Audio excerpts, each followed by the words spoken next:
যেখানে পুলিশের বিরুদ্ধে তোলাবাজির অভিযোগ উঠছে, যেখানে পুলিশ চালকদের হেনস্থা করছে এই অভিযোগ উঠছে, সেই জায়গায় একটার পর একটা জায়গা থেকে এই ধরনের ছবিও উঠে আসছে। যেরকম নবদ্বীপে আমরা দেখতে পেলাম, রিপাবলিকের ক্যামেরায় ধরা পড়লো, যেখানে একেবারে ট্রাক দাঁড় করিয়ে চালকের কাছ থেকে পয়সা নেওয়া হচ্ছে, টাকা নেওয়া হচ্ছে। এবং সে কথা যখন রিপাবলিকের প্রতিনিধি বলছেন পুলিশ আধিকারিককে, তখন তিনি বলছেন কই কিছু তো হয়নি সেরকম। পাল্টা যখন রিপাবলিকের তরফ থেকে বলা হয়েছে যে আমাদের ক্যামেরায় রয়েছে, রেকর্ডেড রয়েছে যে আপনি টাকা নিয়েছেন, সেই জায়গা থেকে তারা অস্বীকার করছেন। আমাদের প্রতিনিধির সঙ্গে কি কথোপকথন হলো, কি ঘটনা ঘটলো, টাকা নেওয়া হলো কি হলো না, দেখুন।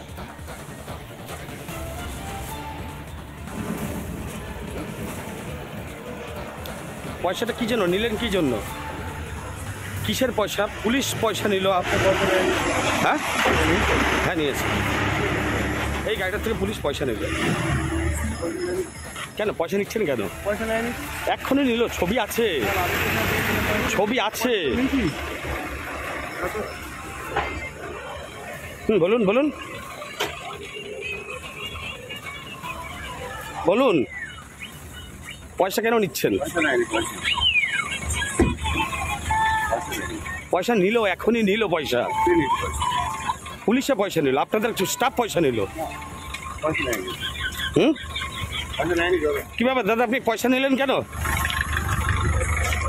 হ্যালো, শুনতে পাচ্ছেন? আপনার ছবি আছে, আপনি পয়সা নিলেন কেন? পয়সাটা, মুখটা ঢাকছেন কেন? পয়সাটা কিসের নিলেন বলবেন তো? কি কারণে সবজির গাড়ির থেকে কি কারণে পয়সাটা নিলেন?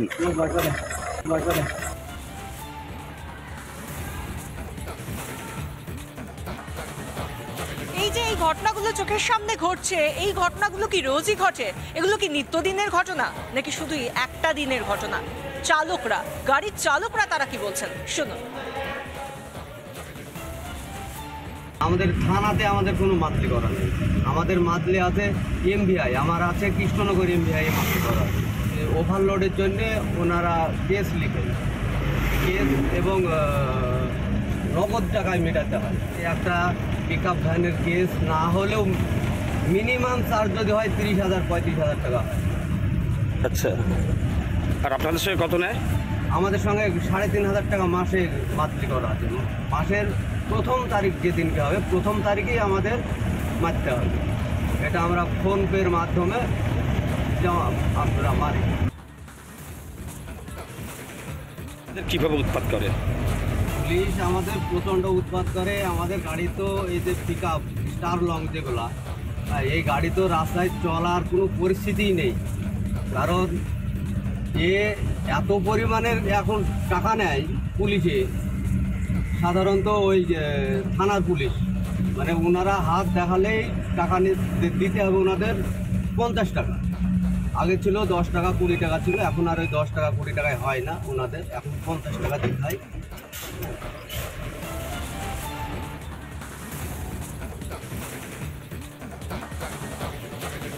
চালকদের বক্তব্য শুনলাম, চালকদের বক্তব্য তাদের রোজই হেনস্থার শিকার হতে হয়, তাদের অভিযোগ পুলিশের বিরুদ্ধে। আর এরই জেরে আগামীকাল মধ্যরাত থেকে পরিবহন, যে পরিবহন কিনা পোলট্রি মুরগি নিয়ে আসে, তারা বলেছে এই সংস্থার তরফ থেকে যে আগামীকাল থেকে অনির্দিষ্টকালের জন্য বন্ধ থাকবে এই সরবরাহ। সেই জায়গা থেকে ইতিমধ্যেই রাজনৈতিক উত্তেজনা, রাজনৈতিক দোলাচল এবং রাজনৈতিক চর্চা শুরু হয়ে গিয়েছে। কে বলছেন, শাসক দলের কে কি বলছেন, বিরোধীরা কে কি বলছেন, শুনুন।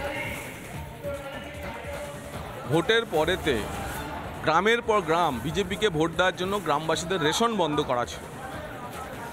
তো রেশন বন্ধ মানে তাদের যাদের নুন ভাত জুটতো রেশনের চাল থেকে, সেটা তৃণমূল কংগ্রেস আগেই বন্ধ করেছে।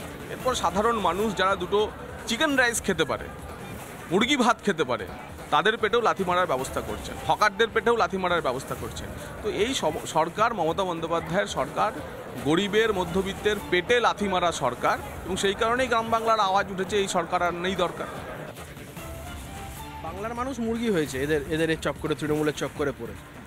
এই ভোটের সময় এত যথেচ্ছভাবে এদের থেকে টাকা তুলেছে, এই সমস্ত যারা জোরদার, যারা হচ্ছে কি যারা মজুদদার, এদের থেকে যে এত টাকা তুলেছে, যারা পড়ে তাদের থেকে এত টাকা তুলেছে, তো মার্কেটে তো তার এফেক্ট পড়বেই। নির্বাচনের পরে সেই মার্কেটে যা এফেক্ট করা সেটাই পড়ছে। আর মমতা বন্দ্যোপাধ্যায় মুখে বড় বড় কথা, ওই টাস্কফোর্স গঠন, এই গঠন, এগুলো আলটিমেটলি হাতির দাঁতের মতন, দেখানোর একটা খাওয়ার একটা। মুখে এক কথা বলবেন আর ভেতর ভেতর বলে দিয়েছেন যা পারো করগে যাও, সরকার কিচ্ছু করবে না। সাধারণ মানুষ আলটিমেটলি সাফারার হচ্ছে। পুলিশের তোলাবাজিটাকেই তো রাজ্য সরকারের অন্যতম নিদান হয়ে যায়। দুটো আঙুল টাকা লেগে থাকে ড্রাইভার দেখবে, তিনি এসে টুক করে নিয়ে চলে গেলেন, তো গাড়ি চলল। যে আরএসএস সংস্কৃতি পশ্চিমবঙ্গের বুকে কার্যকর করার ক্ষেত্রে তৃণমূলী মমতার বিভিন্ন বহুধামুখী প্রচেষ্টা, তারই একটা প্রতিফলন দেখতে পাচ্ছেন যে বললেন এখন মুরগিও চলাচল বন্ধ।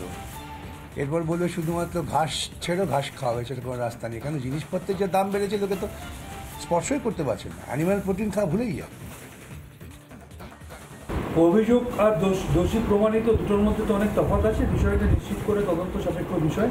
তবে এটুকু করে বলা যায় যে আমাদের দল কোনো ধরনের এই ধরনের কাজকে সমর্থন করে না, এনরোচ করে না, সেটা বারংবার বিভিন্ন ঘটনার মধ্যে দিয়ে প্রমাণ পাওয়া গেছে। এবং এটুকুও বলতে পারি, প্রশাসন কোনো অভিযোগ পেলে নিরপেক্ষ তদন্ত করবে এবং নিরপেক্ষ দৃষ্টিভঙ্গি দিয়ে তদন্ত করার পর যাকে দোষী মনে হবে প্রশাসন তার বিরুদ্ধে প্রশাসনিক পদক্ষেপ নেবে। পুরো বিষয়টা তদন্ত সাপেক্ষ বিষয়।